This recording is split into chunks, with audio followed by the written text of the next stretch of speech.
It's absolutely possible that some of West Virginia's best players from this year that you thought were gone and done could be back next year. I'll explain. You are Locked On West Virginia, your daily podcast on the West Virginia Mountaineers, part of the Locked On Podcast Network, your team every day. What is up, guys? Welcome back in. My name is Mountaineer Paul. I am your host. Welcome back into Locked On West Virginia. We were talking Mountaineer football again tonight, guys, or this afternoon, if you will. And it's an exciting topic to discuss because there are some players I think that could help us next year. And West Virginia's got a real shot to get them back, and we'll explain exactly how that happens. Thanks for making Locked On West Virginia your first listen of the day, and for being a part of the Locked On Podcast Network, where we talk about your team every single day. Going to be brought to you by our guys over at FanDuel. And right now, when you look at FanDuel, if you want to be right in the middle of the action this season, you can visit FanDuel.com and place your live NFL bets all season long. And my goodness, man, what a topic we have for you here, guys, as just looking at the calendar here, tomorrow's the day of a day that we've been waiting for a while now. Patterson versus NCAA is a class action antitrust challenge that's been filed back in September in Tennessee. Remember, if you'll remember, started out as Diego Pavia, he filed a suit. Then the West Virginia players, they filed a suit. Now other Vanderbilt players in Langston Patterson, Issa Quatara, along with 8 other Division I athletes from various schools are going to be targeting this. And the core issue basically targets the NCAA's longstanding redshirt rule, which limits athletes to 4 seasons of competition within a 5-year eligibility window, which can effectively force many to sit out for a redshirt year, without playing, right? So the plaintiffs are going to argue here this restriction violates federal antitrust laws by basically arbitrarily capping like their opportunities, right? There's also the Baker Act as well, where it says like, you got to let me make money, basically, right? So it's, in the NIL landscape where athletes can now earn compensation that is tied for performance and visibility, they're trying to contend there's no valid reason to bench athletes for a full year when they could compete all 5, claiming it hurts their education, athletic development, and potentially their earning potential without benefiting anything really like amateurism or academics.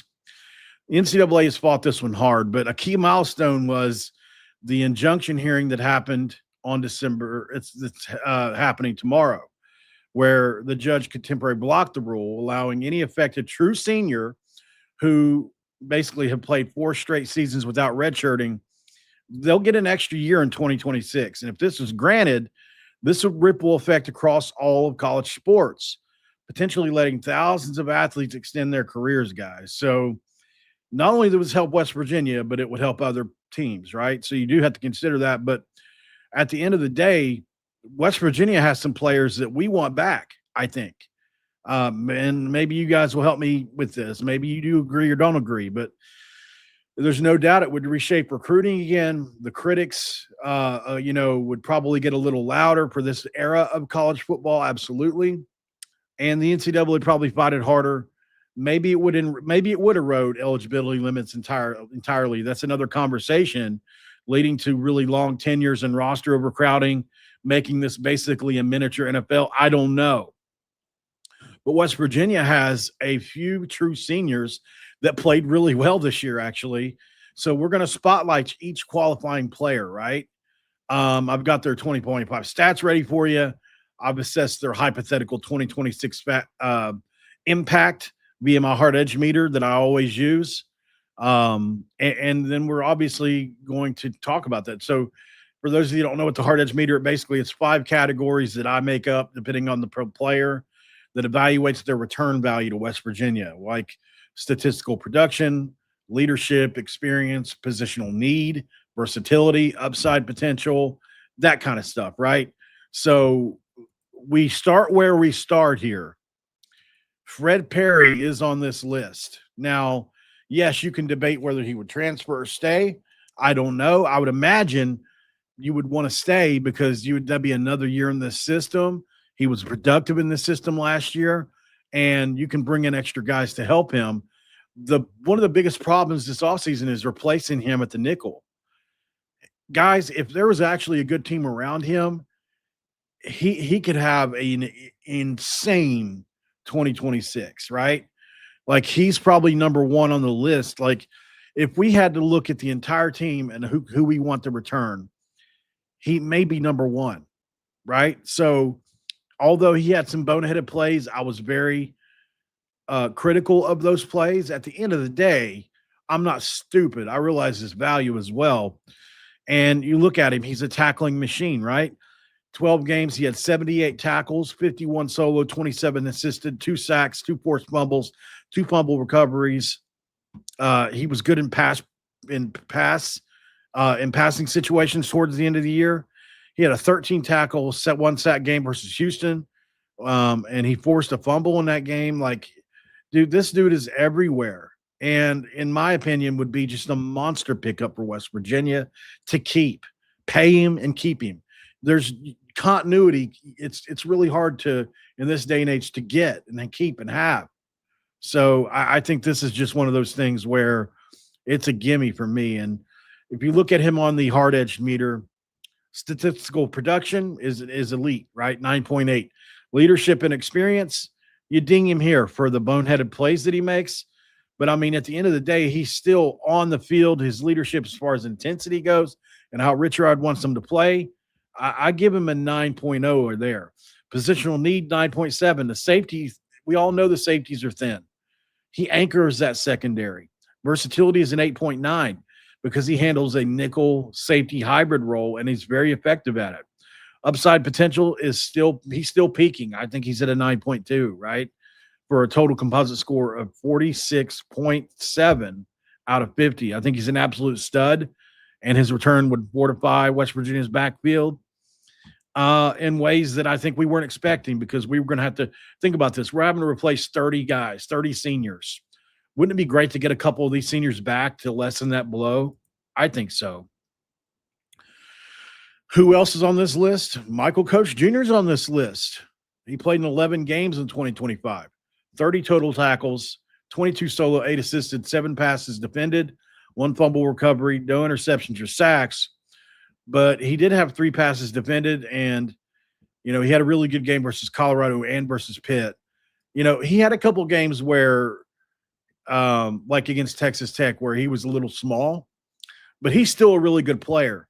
And you could probably move him to another position even, maybe even a safety or somewhere like that. Like, you could do anything you really wanted with Coates, and he's a guy you could absolutely use. I mean, there's no doubt that he's not a bad player, right? So I think, on a team with good players, he could really be a great role player. Now, maybe he would transfer. I don't know. But at the end of the day, he's a guy you would want, I think, and could absolutely use and potentially, dare I say, make better in year 2 with West Virginia. It's another year in the scheme, etc. On the hard edge scale, I've got that at statistical productions in 8.2. He was solid in coverage. Obviously, we were hoping he would get some picks, but I mean, he was a reliable starter for West Virginia, right? I think we can all agree there. Definitely not the problem. Leadership and experience is a 9.3. He's a preseason All Big 12. He's got 44 career games. He brings a ton of savvy with him. He's a positional need. That's a 9.6. Corner is a premium position. West Virginia needs good corners badly. Versatility is an 8.5. He could shift to slaughter boundary if you really needed him to. He's adaptable, in my opinion. So 8.5. Upside is a 9. I think he still could have another breakout year. Really, I do. I really believe that about him. So 44.6 out of 50. I think he's got the potential to be what we thought he was if he comes back, if he did. Let's go to break. Another one of West Virginia's better players could come back. Another great, well, not great, but another good defensive player on the list. We talk about it after the break. And of course, we have to talk about our friends at R Frames today, guys. And when R Frames, it's the holiday season is here, which means gift hunting season is on. And if you want something meaningful, personal, and guaranteed to get a reaction, R Frames is the gift that delivers every time. It's not just about something you wrap, it's ways to share memories because Aura, it's not just your average picture frame. You can preload the frame with photos before gifting it. So when they plug it in, the memories are already there. No apps to figure out, no setup headaches, just instant smiles. Grandparents, newlyweds, parents, anyone who loves photos would love this. Endless uploads of pictures and 30-second videos through the Aura app. And for a limited time, you can save on the perfect gift by visiting rframes.com to get $35 off Aura's best-selling Carver Mat frames, number one by Wirecutter. By using that promo code college at checkout, that's AURA frames.com, promo code college. The deal is exclusive to listeners, and frames do sell out fast, so order yours now. Get it in time for holidays. And support the show by mentioning this at checkout, where the terms and conditions do apply. It's segment 2. We're going to crack a Diet Dew and jump into another player on the list, guys. By the way, this is looking really good as far as it's going to get approved tomorrow. Most people agree that it's going to happen. So I seem to remember one of the head coaches said something about it. I don't remember which one it was. Some SEC coach, I can't remember off the top of my head, but one of the SEC coaches said a little while ago that they felt like this was going to get approved. So take that for what you will.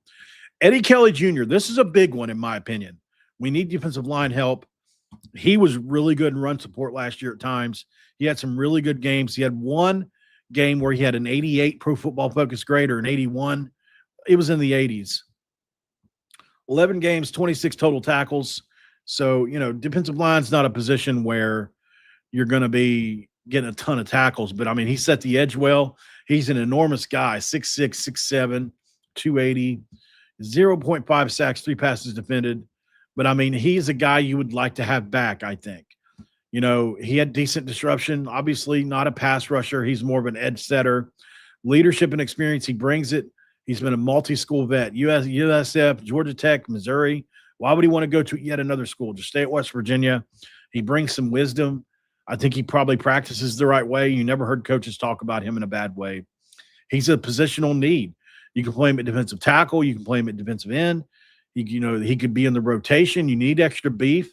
And he really fills run gaps, man. He's really good there. 9.4. Versatility is an 8.7. He can play a little bandit. He's flexible on multiple fronts, and he plays end.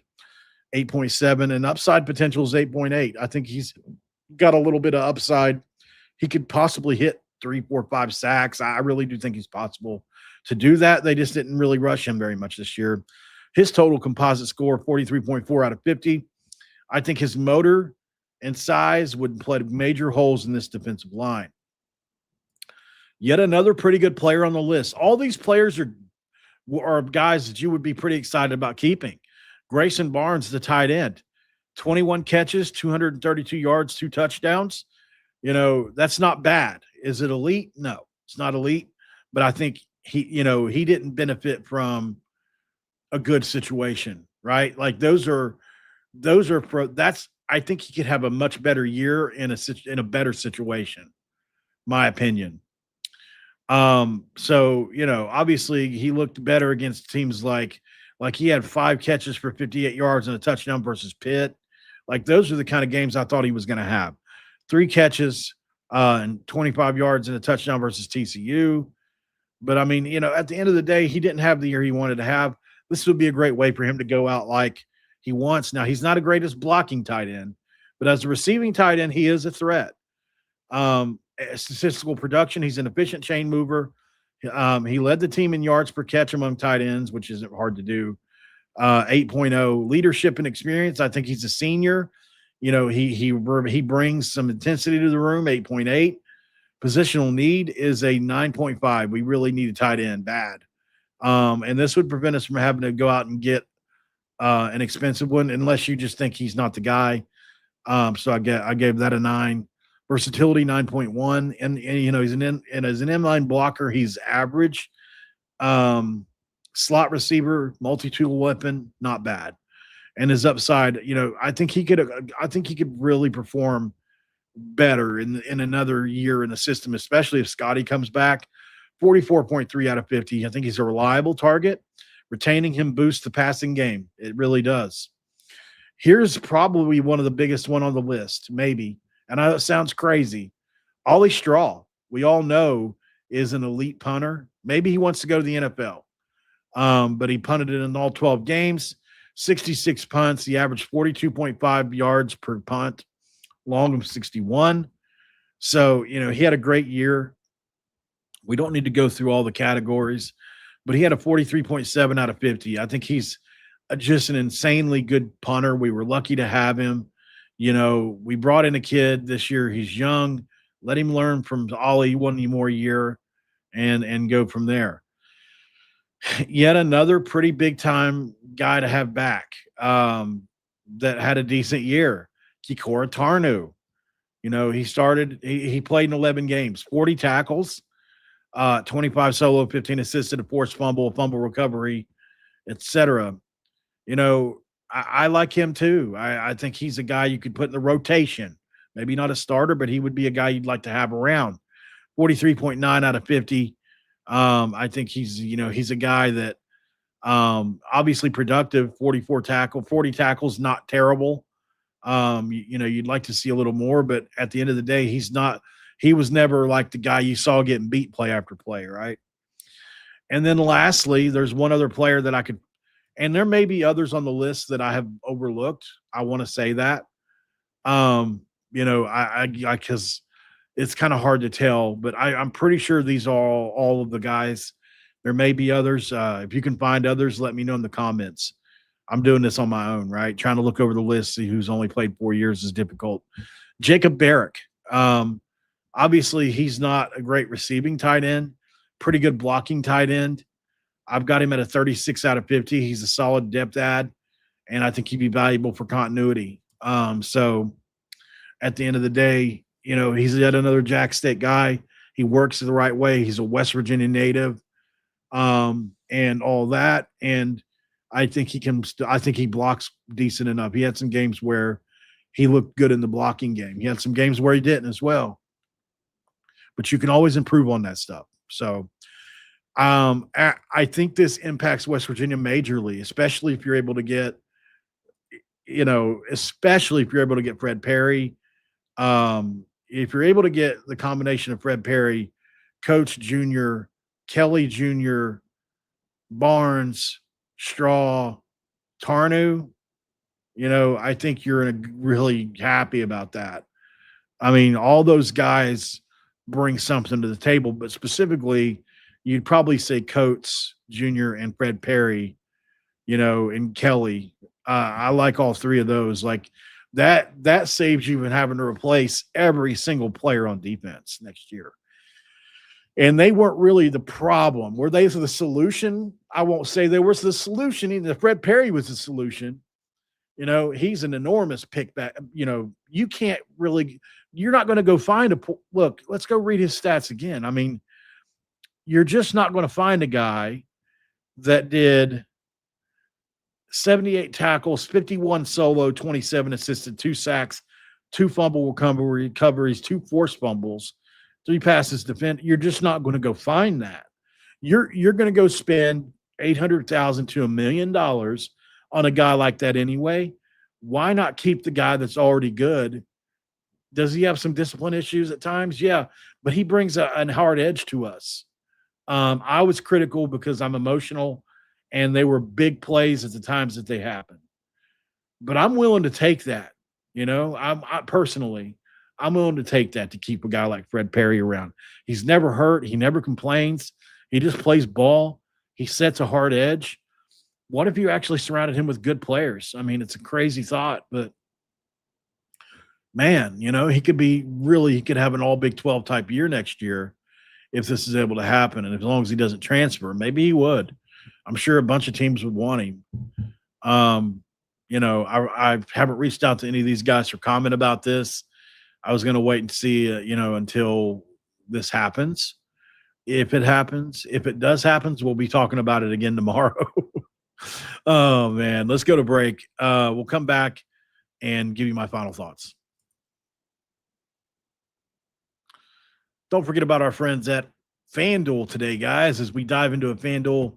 NFL Sundays do move fast, and today is Sunday. One big play, and suddenly everything feels different. That's what makes live betting with FanDuel so exciting. You're not just watching the game, you're reacting to it in real time. And with FanDuel, you can place bets as the action unfolds, every drive, every momentum swing, every highlight moment. Live betting is best when the game starts to shift. A receiver gets hot, defense tightens up, or the momentum flips after a turnover. FanDuel lets you jump into the moment. That's right. Player props update as guys heat up, and you can bet next touchdown scores, drive results, totals, and more. Keeps you locked into every snap, every drive, and every possibility. So if you want to be right in the middle of the action this season, visit FanDuel.com, and you can place your live NFL bets all season long with FanDuel. The game moves fast, and so can you. All right, guys. Thank you guys so much for jumping in here with me on a Sunday afternoon. We got about a foot of snow out there last night, if not a little more. So it's freaking cold out today. So it is what it is. I'm not going anywhere today, so we're gonna get a couple videos in. I'll be doing another video right back to back with this one. I'm gonna have Brian Smith on from Locked On Portal. We're gonna talk about the recruiting class from West Virginia. So if you want to wait, I'm serious too. I'm not even exaggerating. 10 minutes. We'll be going live here again in just a minute. So be expecting that. I just got to get the video set up, and then we're going straight back live. So we're going to go ahead and get to that. Thought I would update you guys on this first, get this video out, and then we can talk about the recruiting class next. But, I do think this is an important video. We'll obviously talk about this again tomorrow if this happens for West Virginia and other teams around the country. All right, guys, thank you so much for being here. We will talk to you later. Don't forget to make us your first listen every day. Sign up for the Everydayers Club, by the way. They do a great job over there. And if you want to be a part of it, we're going to put that link in the chat box now, but you're also going to want to look for the link that is in the description box too. So we'll have that for you. But overall, guys, I think we just kind of hope this happens, right? And I think it'll be a good thing for West Virginia. I'll see you guys back here in a little bit. Until then, keep country roads.